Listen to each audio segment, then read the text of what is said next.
हैरान है ही कि एक तो ये ज़लज़ले की शिद्दत और फिर ये कि ये आफ्टर शॉक नहीं था, ये एक और ज़लज़ला था, उसकी शिद्दत से था और उसने उतना ही नुकसान पहुंचाया। इसी पर बात करते हैं, मरियम शबीर साहिबा हमारे साथ मौजूद हैं, आप माहिर माहौलियात हैं। अस्सलाम वालेकुम, सुबह खैर मरियम, बहुत शुक्रिया आपके वक्त के लिए।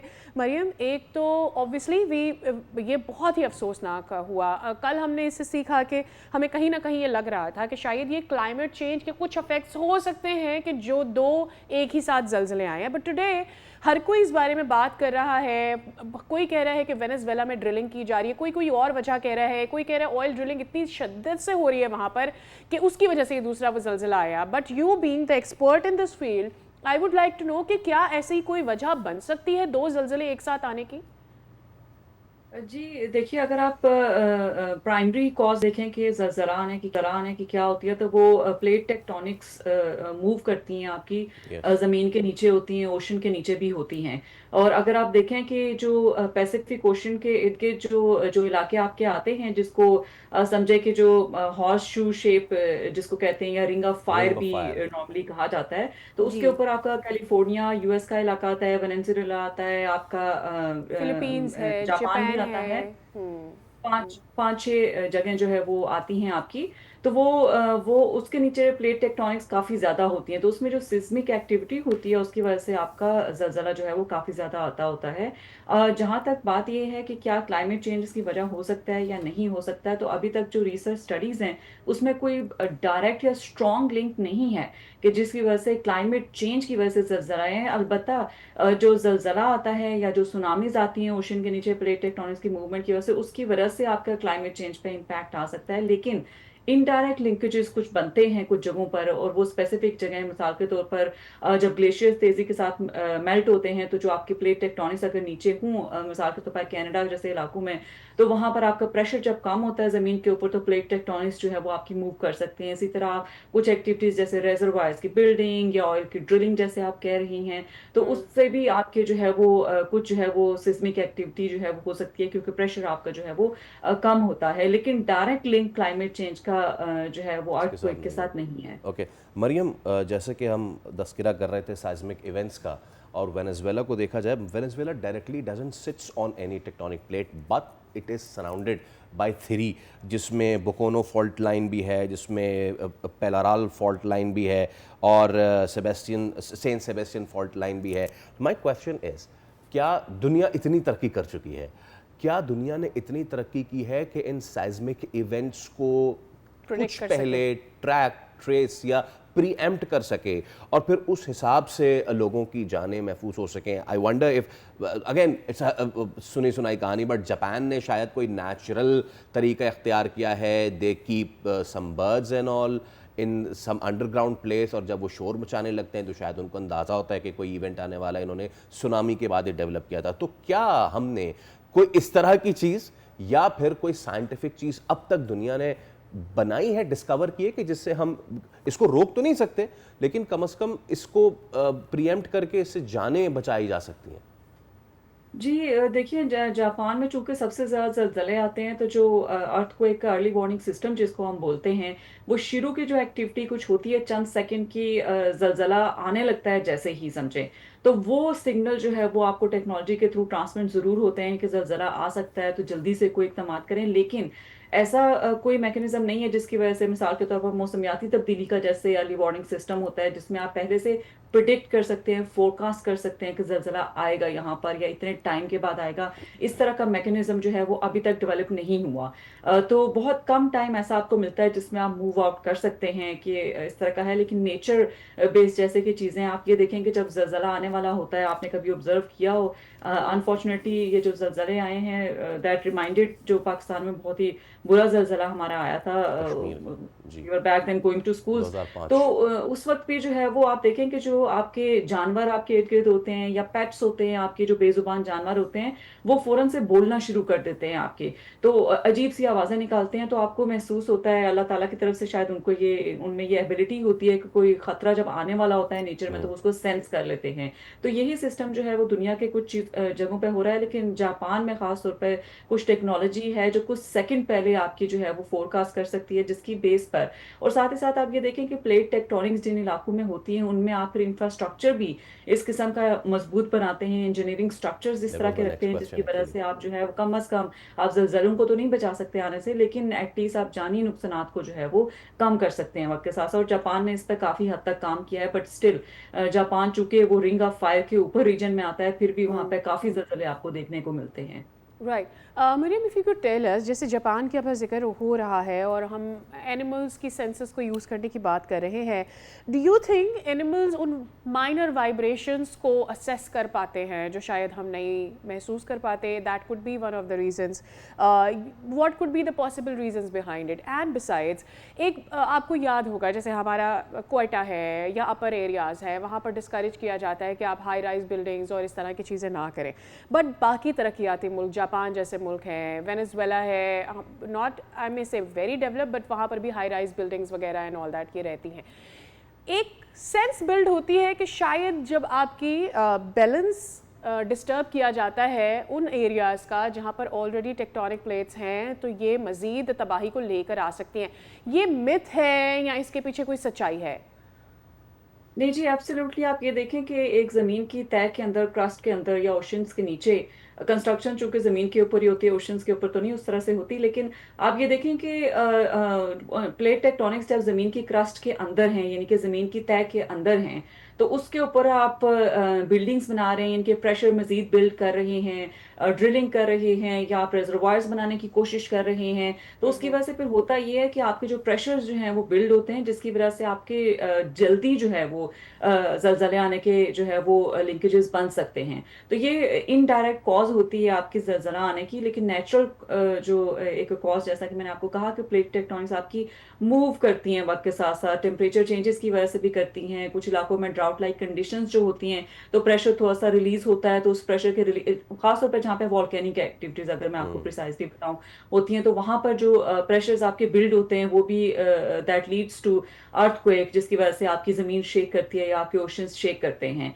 तो कुछ इनडायरेक्ट लिंकेजेस हैं जिसकी वजह से आपके जो इस किस्म की एक्टिविटीज कंस्ट्रक्शन रिलेटेड होती हैं या ड्रिलिंग रिलेटेड होती हैं, वो आपके एग्रीवेट कर सकती हैं आपके अर्थक्वेक्स को। तो डेफिनेटली उनको अवॉइड किया जा सकता है, खासतौर पर ऐसे इलाकों में जहां पर पहले से मालूम होता है कि वो प्लेट टेक्टोनिक्स के ऊपर हैं। Mariam, since world is moving towards problem solution, तो मेरे सवालात वहीं रहेंगे, how to get any solution to it. Again हमने वो तो बात कर ली कि जनाब कोई प्रिएम्प्टिव मेजर कर सकते हैं नहीं, और मेरे ख्याल से बहुत ही कम उसका वक्त होता है।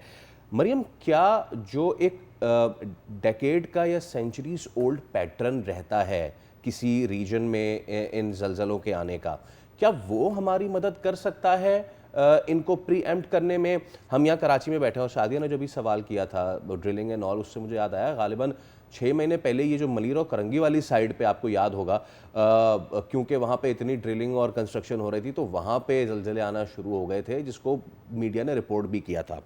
तो क्या इस तरह के जो ईयरली पैटर्न्स हैं, डेकेड वाइज पैटर्न्स हैं, if you look towards these patterns जो कि वेनेजुएला में हैं, 1800 में, फिर 1900 में, फिर 1947 में, फिर अभी 2025 में, और इसी तरीके से पाकिस्तान में भी, क्वेटा में भी एक ईयर वाइज पैटर्न है, या कराची में एक year wise decade wise pattern है। इन पैटर्न्स को फॉलो या स्टडी करके हम कोई इस तरह की सिचुएशन कर सकते हैं क्या? जी, देखिए, मैक्सिमम जो अर्थक्वेक्स आपके होते हैं उसमें आप ये कर सकते हैं कि आप कंस्ट्रक्शन जो है वो हाउसिंग का डिज़ाइंस कैसा है उस पर आप काम कर सकते हैं। यही एक सोल्यूशन मुझे नज़र आता है। और फिर लोगों को ट्रेन कर सकते हैं आप कि किस तरह से जलजला आता है तो आप टेबल के नीचे चले जाएं, या आप कोई बिल्डिंग की जगह है तो ऐसी जगह को अवॉइड करें जहाँ से पिलर आपके ऊपर गिर सकता है।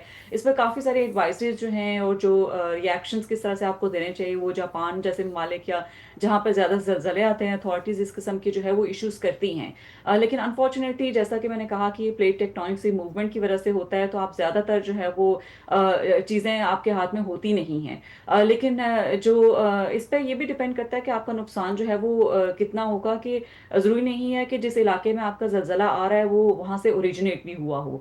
कुछ जगहों पे आपका एपिसेंटर जो है वो बाज़ औक़ात अफ़गानिस्तान होता है, लेकिन जी। उसके असरात जो है वो आपके पेशावर और इस्लामाबाद तक आपको झटके महसूस होते हैं। तो एपिसेंटर किस जगह है, ये भी आपका बड़ा डिटरमिन करता है कि आपका अर्थक्वेक किस स्केल का होगा, नुकसानात किस स्केल के होते हैं। बहरहाल जहाँ तक बात ये है कि किस तरह से हम इसको इम्प्रूव कर सकते हैं, नुकसान पहुँचाने के तरीकों को, या इंसानी जान को कैसे बचाया जा सके, तो डेफ़िनेटली जहाँ पे पैटर्न्स आपके कुछ दहाइयों के रहे हों, वहाँ पर आपको मालूम होता है। और वैसे भी साइंस ने इतनी तरक्की की है कि आपको मालूम हो कि किस जगह प्लेट टेक्टोनिक्स मौजूद हैं, किन-किन कंट्रीज़ में, किन-किन रीजन्स में मौजूद हैं। तो उनको किस तरह से उसकी प्लानिंग करनी चाहिए, किस तरह से उनको डिज़ाइन करना चाहिए, किस तरह की एक्टिविटीज़ उनके ऊपर करनी चाहिए, ताकि आपके जो इनडायरेक्ट ट्रिगर्स हैं अर्थक्वेक के, जो लीड कर सकते हैं, मज़ीद एग्रीवेट कर सकते हैं, उन ट्रिगर्स को एटलीस्ट, उन स्ट्रेसेस को, सिस्मिक एक्टिविटीज़ को मिनिमाइज़ किया जाए। लेकिन ज़्यादातर ये नेचर में रहता है, तो आपके हाथ में नहीं है कि आप इनको रोक सकें at least. Right Mariam, we have to really talk about Europe का इस वक्त जो वेदर चेंज हो रहा है उस पर भी ज़रूर बताइएगा कि ये जो पैटर्न है ये यूरोप पे कितने अरसे तक देखेंगे, यहाँ से हम ज़्यादा ही देखेंगे। बट इससे अलावा मेरा एक जुड़ा हुआ सवाल है, दैट्स अबाउट अर्थक्वेक। लिथोस्फीयर की बहुत ज़्यादा आजकल बात की जा रही है कि जब आप ऑयल ड्रिल आउट करते हैं, पानी ड्रिल आउट करते हैं, ये वाली जो प्लेट्स होती हैं they are like until that 200 kilometres only. क्या ये जो ज़लज़ले आते हैं जो कम गहराई से आते हैं, ये क्या लिथोस्फीयर को डिस्टर्ब करते हैं क्योंकि हम पानी निकाल रहे हैं, मुसलसल ड्रिलिंग कर करके तेल निकाल रहे हैं और मादनियात हिला रहे हैं? क्या ये वजह हो सकती है? एक तो इसका पहले जवाब दे दीजिएगा, फिर इसके साथ ही हमें बता दीजिएगा कि what are we expecting for Europe knowing कि ये सुपर एल नीनो है, और क्या आइंदा चंद साल इसी तरह से एक्सट्रीम गर्म होंगे यूरोप के लिए? जी, जहाँ तक ज़लज़ले की बात है, ये जो माइनर किस्म के ज़लज़ले आते हैं, जो रेक्टर स्केल पे जिनकी शिद्दत कम होती है, ये डेफ़िनेटली आपकी जियोलॉजिक एक्टिविटीज़ जो होती हैं, जैसे कि ड्रिलिंग का आप ज़िक्र कर रही हैं, या जो क्लाइमेट चेंज के कुछ पैटर्न्स आपके होते हैं, सुनामीज़ वगैरह जो आते हैं, ओशन में आपकी जो एक्टिविटीज़ होती हैं, उनकी वजह से वो आपके या आपके जो आइसलैंड या ग्रीनलैंड, या आपके जो कनाडा के कुछ इलाके यहाँ आते हैं, जो कि आपके ग्लेशियर्स के नीचे हैं यानी कि, तो उनमें जो आपके चेंजेस क्लाइमेट चेंज की वजह से आते हैं, वो डेफिनेटली आपके कंट्रीब्यूट करते हैं। लेकिन जो ज़्यादा मैग्नीट्यूड के ज़लज़ले आते हैं, वो क्लाइमेट चेंज रीजंस या ड्रिलिंग एक्टिविटीज़ के साथ लिंक्ड आपके नहीं होते हैं। जहाँ तक ओके। बात ये है कि किस तरह का जो है वो यूरोप का जो है वो वेदर पैटर्न रहेगा, क्लाइमेट चेंजेस किस तरह के रहेंगे, तो आप ये देखें कि पिछले चंद सालों का आप डेटा उठा के देखें, तो उसमें आपको 90% जो है वो मोर्टेलिटी रेट जो है वो आपका 1980 से लेके 2024 तक यूरोप में बढ़ा है, हीट वेव्स की वजह से। और उसकी वजह ये है कि आप देखें कि जिस तरह के मसले पाकिस्तान में हैं, हमें लगता है कि शायद हमारे यहाँ ही हैं, तरक्की याफ्ता ममालिक में नहीं होंगे। जैसे कि ग्रीन अर्बन स्पेसेस में ग्रीन स्पेसेस कम हो गई हैं, वहाँ पर जो हाउसिंग का स्ट्रक्चर होता है उसमें छतों के ऊपर खासतौर पर जिंक जैसी मेटल का मटेरियल भी इस्तेमाल करते हैं, क्योंकि वो ड्यूरेबल होता है वहाँ के मौसम के हिसाब से। तो वो जब उसमें गर्मी पड़ती है तो बहुत जल्दी से वो गर्म होना शुरू करता है, जिसकी वजह से घरों को बहुत आगे गर्म करता है, साथ साथ आउटेजेस का भी प्रॉब्लम है। तो डेफिनेटली ये हीट वेव्स, आपके जो मैक्सिमम टेम्परेचर यूरोप में आपको इस वक्त 44 डिग्री सेल्सियस देखने को मिला, और कुछ इलाकों में आपका स्पेन वगैरह में 30 डिग्री सेल्सियस भी है, जिसकी वजह से जो है वो पाकिस्तान के हिसाब से तो शायद हमें सुनने में कम लगे कि 30 दर्जा हरारत का हीट वेव्स वहाँ पर आई हुई हैं, लेकिन ओवरऑल आपके जो वेट बल्ब लाइक कंडीशंस होती हैं, आपके बॉडी कितना अडेप्ट कर सकती है, कितना सर्वाइव कर सकती है, वो बहुत ही लीथल है यूरोपियंस के लिए वहाँ पर, क्योंकि उन्होंने कभी इस किस्म के एक्सपीरियंस नहीं किए हैं। तो चूंकि आप देखें कि दुनिया फॉसिल फ्यूल का इस्तेमाल उसी तरह से कर रही है, आपके जो ओशियंस हैं वो भी तेजी के साथ वार्म हो रहे हैं, सुपर एल नीनो आपको जो है उसका इम्पैक्ट आपको 2027 में जो है वो वर्ष देखने को मिलेगा, हॉटेस्ट ईयर ऑन अर्थ होगा आपका, जो कि अभी देखें कि यूरोप के कुछ इलाकों में भी जो है वो हॉटेस्ट ईयर्स इस दफ़ा भी करार दिए गए हैं, कि गर्म तरीन जो है वो इलाके जो है वो यूरोप के हैं इस बार। तो 2027 में इसके रिकॉर्ड जो है वो मजीद टूटेंगे, क्योंकि प्रोबेबिलिटी जो है वो हमने आपके प्रीवियस शोज में भी डिस्कस किया है कि 95% से ऊपर है अभी तक जो साइंटिस्ट प्रेडिक्ट कर रहे हैं and super El Mariam, Nino. Many experts says कि हर आने वाली गर्मी पिछली गर्मी से ज़्यादा ही ज़्यादा गर्म हो, रहने yeah. वाली है। Thank you so much for your time, और जो गुफ्तगू आपने की, दैट्स अनदर टॉप के हम ऐसे कंस्ट्रक्शन मटेरियल्स यूज़ क्यों नहीं करते जो कि एनवायरनमेंट फ्रेंडली और सस्टेनेबल हो। वेल, ये डिस्कशन कभी और सही।